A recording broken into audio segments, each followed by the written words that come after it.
Jaksa meminta hakim menolak nota pembelaan Putri Chandrawati. Apa saja fakta baru dari jawaban jaksa terhadap pembelaan Putri dan seberapa kuat hal ini akan menjadi pertimbangan majelis hakim? Kita akan membahasnya bersama penasihat hukum keluarga Yosua, ada Yonatan Baskoro, dan pakar hukum pidana Yenti Garnasi. Selamat malam Bu Yenti, Mas Yonatan. Selamat malam Mbak Friska. Selamat malam, saya ke Mas Yonatan terlebih dahulu. Jaksa penuntut umum sudah meminta hakim untuk menolak nota pembelaan Putri Chandrawati, tapi sikap ini sudah sebandingkah dengan tuntutan jaksa 8 tahun penjara untuk Putri? Nah, ini pertanyaan yang sangat menarik Mbak Friska. Yang pertama, saya mau mengomentari dulu terkait dengan apa yang disampaikan oleh jaksa penuntut umum pada hari ini. Saya sangat sependapat dengan uraian jaksa penuntut umum yang menggambarkan bagaimana kejadian dan pemenuhan unsur 340 itu secara jelas, cermat, dan lengkap. Yang bagaimana kita telah saksikan bersama tadi, bagaimana ternyata peran Putri ini yang dikatakan sudah berbohong sejak awal dan terlibat sejak awal. Namun ketika kita melihat semuanya secara komprehensif apa yang disampaikan oleh jaksa penuntut umum pada hari ini, yang masih tetap dengan pendiriannya terkait dengan penolakan pledoi ya, atau sanggahan terhadap pledoi yang disampaikan oleh Putri Chandrawati baik perorangan maupun lewat penasihat hukumnya. Nah, ini saya rasa sudah jelas menyatakan bahwasannya memang Putri ini terlibat turut serta di 340, terbukti secara sah dan meyakinkan. Namun pertanyaannya terkait dengan tuntutan, itulah yang justru menurut saya sangat kontradiktif dengan apa yang telah dinyatakan oleh jaksa penuntut umum. Keterlibatan Putri ini ternyata sedemikian rupa, namun tuntutannya sangat jauh dari harapan keadilan keluarga dan seluruh masyarakat Indonesia. Saya rasa demikian, Mbak. Mas Yonatan, apakah melihatnya harusnya tuntutan Putri ini lebih tinggi dibandingkan terdakwa lain, Eliezer misalnya? Ya, tentu saja itu sudah seharusnya memang jauh lebih tinggi di atas Richard Eliezer, ataupun Richard Eliezer harusnya di bawah dari Putri Chandrawati. Karena kita lihat apa saja yang memberatkan Putri Chandrawati di sini. Selain keterlibatan yang secara sah dan meyakinkan telah disampaikan oleh jaksa penuntut umum di dalam dakwaan dan tuntutannya ya terutama. Kemudian dikatakan juga Putri ini berbelit-belit berbohong dari awal, kemudian terus mengingkari sampai di ujung sini seperti tidak ada penyesalan, bahkan pura-pura tidak tahu begitu apa yang sebenarnya terjadi. Nah, ini kan menurut saya adalah hal-hal yang sungguh sangat memberatkan di luar dari 340 yang dinyatakan sudah terbukti tersebut, Mbak. Sehingga dalam hal ini memang yang sebentar lagi kita akan sampai pada putusan majelis hakim, ini adalah taruhan marwah penegakan hukum di Republik ini, serius atau tidak. Kalau saya melihat di dalam fakta persidangan yang telah kita saksikan bersama-sama selama ini, untuk tuntutan kepada Putri Chandrawati jauh dari angka 8 tahun itu saya rasa sangat dimungkinkan. Begitu, Mbak. Kalau dari sisi Bu Yenti, apakah masihkah bisa dikatakan bahwa tuntutan jaksa ini konsisten dari mulai dakwaan, tuntutan hingga replik ini, Bu Yenti, dengan apa yang disampaikan di muka sidang?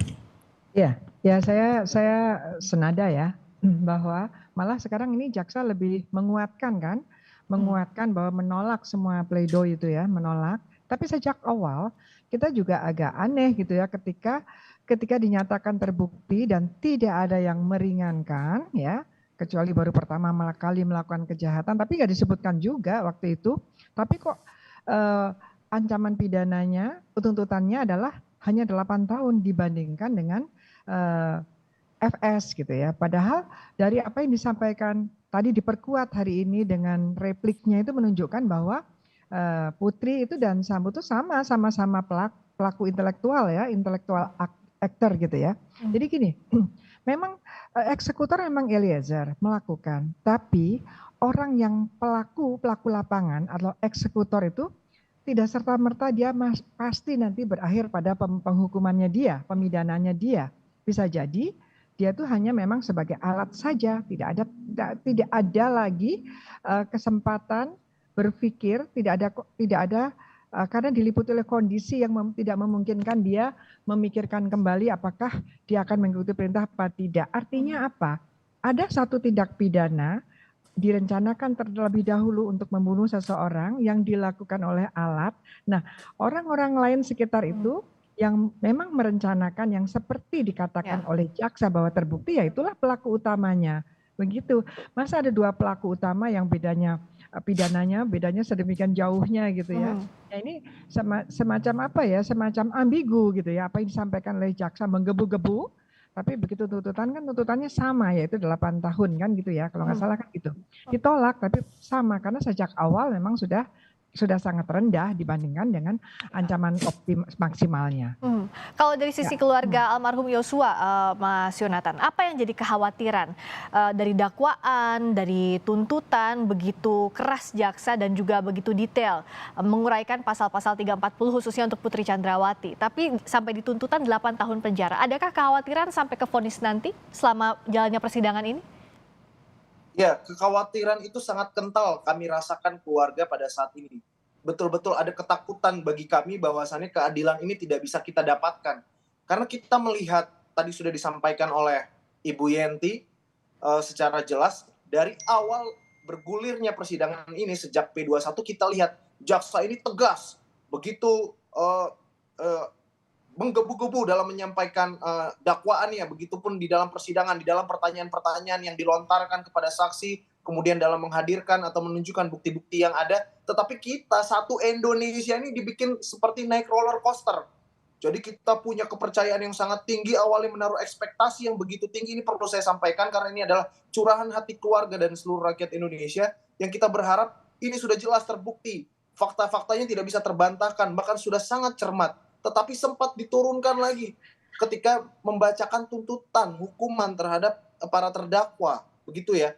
Ada yang 8 tahun, ada yang seharusnya di bawah 8 tahun tetapi 12 tahun, ada yang hukumannya harusnya hukuman maksimal tetapi seumur hidup, dan bahkan ada celah karena tidak disampaikan oleh jaksa penuntut umum itu tidak ada yang meringankan terhadap Verdi Sambo, sehingga menurut saya nanti pertimbangan-pertimbangan majelis hakim dalam menimbang dan menyampaikan hal-hal yang meringankan justru itu akan turun lagi jauh dari tuntutan majelis tuntutan jaksa penuntut umum. Inilah kekhawatiran yang sedang kami rasakan begitu. Ada kekhawatiran apalagi termasuk tadi terkait dengan replik yang tadi ketika sudah dinyatakan kokoh dengan dakwaannya, dengan apa uraiannya, tetapi ternyata tetap dengan tuntutan yang sama. Tentu ini menjadi kekhawatiran yang besar bagi kita, Mbak. Ya, ada kekhawatiran dari keluarga korban. Kalau Bu Yenti melihatnya masihkah ada celah dari tuntutan jaksa penuntut umum sejauh ini, meskipun tadi dalam replik dikatakan bahwa membantah semua poin dari nota pembelaan Putri Chandrawati termasuk motif pelecehan seksual yang digadang-gadang oleh pihak Putri sebagai awal terjadinya peristiwa pidana ini, Bu Yenti. Ya, tadi saya mendengarkan sampai selesai, alhamdulillah ya. Saya setelah itu baru saya bekerja. Saya juga bekerja, bukan hanya mendengarkan TV ya. saya mendengarkan sampai selesai, kebetulan alhamdulillah saya punya waktu betul. Jadi jelas sekali dalam repliknya apa yang dalam pledoi itu oleh jaksa dibantah semuanya, dikaitkan dengan tuntutannya. Itu jelas sekali bahwa tidak ada begini, bahwa misalnya bahwa mereka bersama-sama naik ke lantai 3 padahal lantai 3 itu privacy area gitu ya. Jelas itu yang ya ditegaskan kembali dari substansi tuntutan ya. Kita itu sangat-sangat positif dalam hal tuntutan substansinya ya, bukan tuntutan ancamannya. Nah betul, tuntutannya sedemikian rupa sehingga hari ini repliknya itu adalah menolak dan kemudian mempertegas tuntutan dalam menolak pledoi dan mempertegas tuntutannya, uraian tuntutan yang disesuaikan dengan bukti-bukti yang ditampilkan ya dalam persidangan pembuktian sebelumnya itu. Tetapi memang itu ancaman pidananya nampaknya tetap gitu ya. Jadi kalau lihat seperti ini, kalau tadi saya boleh ikut nimbrung jawab Mas Yonatan, saya juga ikut khawatir, apalagi Bapak Menko Polhukam mengatakan bahwa ada gerilya. Waduh, itu takut sekali ya. Makanya kita sebagai masyarakat, itu tadi yang disampaikan kan tadi bahwa ada komponen masyarakat yang ikut mengawal, yaitu pihak ketiga yang tidak terlibat, yang tadi disebutkan sebagai apa tadi? Amicus Curiae, memberikan berkas Amicus Curiae atau sahabat pengadilan. Kan Amicus Curiae kan memang dimungkinkan dengan Undang-Undang 48 tahun 2009 dan pernah diterapkan pada waktu peradilannya Prita yang penghinaan IT itu loh. Ya.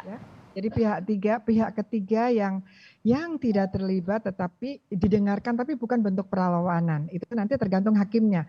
Ya ini memang di Amerika tadinya tapi seringnya, tapi dari perkembangan seperti ini ya kita harus adopsi. Karena Ya. kita harus jaga betul sistem peradilan pidana mulai dari penyidik, penuntut umum, kepolisian, hakim, dan nanti di lembaga pemasyarakatan itu Ya. masih ada juga hal-hal yang diprediksi oleh orang-orang yang ingin terjadinya obstruction of justice. Jadi Oke. sebenarnya ini obstruction of justice. Kalau Hmm. misalnya ada yang katanya bergerilya, nyawer gitu ya, Ya, supaya betul. nanti hukumannya ringan dan sebagainya gitu ya, Nah, atau tidak dihukum dan oke. sebagainya itu ya memang kita harus waspada betul. Nah, Gitu kalau ya. soal ini Bu Yenti menarik kalau dibahas. Sampai ada pihak Ya. ketiga, lembaga advokasi yang mengirimkan amicus curiae atau berkas sahabat pengadilan. Masihkah bisa dikatakan jaksa penuntut umum yang semestinya menjadi pengatur utama dari persidangan atau dominus litis menjalankan fungsinya dengan baik? Ya tidak apa-apa, itu kan diakui ya bahwa itu memang ada. Semua hal-hal yang ada dan kemudian Indonesia sudah mengadopsi itu memang bukan asli kita di dalam peraturan perundang-undangan juga muncul di dalam undang-undang tentang kekuasaan kehakiman ya. Di dalam pasal berapa sih ya? Pasal 5 ayat 1 kalau nggak salah Undang-Undang 48 2009 ya, itu memang ada tentang itu. Ya itu kenapa diadakan ya mungkin karena itu suatu ide, karena ada mulai terkikisnya kepercayaan kita terhadap orang-orang yang terlibat. Jadi gitu ya, masyarakat orang-orang menitipkan yang terlibat. kepercayaannya begitu ya Bu ya? Masyarakat Untuk majelis hakim. meminta ruangan untuk itu. Ya, kalau semakin sering digunakan ya memperlihatkan bahwa pengadilannya semakin tidak dipercaya sistem pengadilannya gitu ya. Dan itu pernah kan berita dulu seperti itu. Ya. Jadi memang harus seperti ini. Ini jangan-jangan Indosuria juga seperti ini ya. Oke, tapi yang jelas untuk kasus Ya. ini jadi perhatian publik itu benar-benar ya Bu Yenti ya, kalau tadi lihat begitu Ya, besarnya betul. perhatian masyarakat. Betul. Jadi semua pengetahuan tentang bagaimana kita menjaga tegaknya hukum, walaupun itu mungkin adanya di negara-negara yang melalui satu komparatif ya bisa kita adopsi. Kan tujuannya sama, yaitu bahwa hukum bisa ditegakkan, bahwa konstitusi kita mengatakan bahwa negara adalah negara hukum, semua orang sama di muka hukum, ya itu harus kita kejar, tidak apa-apa, dan ini sudah ada. Karena bagaimanapun juga, kalau saya berkaitan dengan tuntutannya, boleh dikatakan mungkin jaksanya gengsi lah kalau mau menaikkan tuntutan. Kalau substansinya sangat kuat ya, saya tadi berharap substansinya dia perkuat, berharap mungkin tidak ya, maka tuntutannya dinaikkan, itu memungkinkan, tapi tidak dilakukan. Dan ini sudah beberapa kali kejaksaan melakukan itu di dalam pledoi, ada tanggapan di dalam replik, tanggapan atas pledoi, ya, apakah itu menguatkan ataukah itu melemahkan karena ada pledoi, tapi tuntutannya tetap lah. Ini gimana maksudnya? Halo Pak Jaksa Agung yang saya hormati. Nah, ini ada titipan pesan dari Bu Yanti terakhir untuk Bung Yonatan, untuk Mas Yonatan. Jadi sekarang kan bolanya ada di tangan majelis hakim begitu. Abis ini replik, lalu duplik, dan berikutnya kita menunggu vonis. Nah, bagaimana yang bisa diawasi kalau dari pihak keluarga dan yang diharapkan? Pasca tuntutan ini khususnya untuk Putri Chandrawati 8 tahun penjara.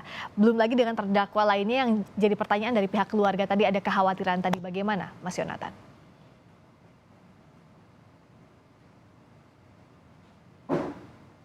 Masih di mute tampaknya suaranya Mas Yonatan. Mas Yonatan boleh tolong di unmute terlebih dahulu. Suaranya belum terdengar di sini. Kita sambil perbaiki lagi komunikasinya. Tadi juga dititipkan pesan kalau dari Bu Yenti bahwa ya pengadilan ini ada kepercayaan masyarakat begitu besar yang dititipkan, dan sekarang yang kita tunggu adalah vonis dari majelis hakim yang akan segera dijelang. Lalu bagaimana tanggapan dari pihak keluarga? Silakan Mas Yonatan, tadi sempat tidak terdengar suaranya, sekarang boleh diulang lagi singkat saja. Ya baik Mbak, yang pertama tentu dalam hal ini kita sudah menyerahkan sepenuhnya kepada jaksa penuntut umum yang mewakili korban di dalam persidangan, tetapi sepertinya memang kekecewaan yang kami dapatkan ketika kami mendengar tuntutan dari jaksa penuntut umum, meskipun uraiannya sudah sangat cermat, jelas, dan kami tidak mendebat soal itu. Namun yang ingin saya sampaikan di sini mewakili keluarga, sekarang harapannya dan seluruh rakyat Indonesia berharap kepada majelis hakim. Memang hukum kita tidak bisa diintervensi, Tetapi dalam hal ini kita juga harus melihat asas kepastian dan asas kemanfaatan hukum itu sendiri. Karena ini menurut saya adalah titik balik keseriusan negara dalam penegakan hukum di Republik ini. Serius nggak negara?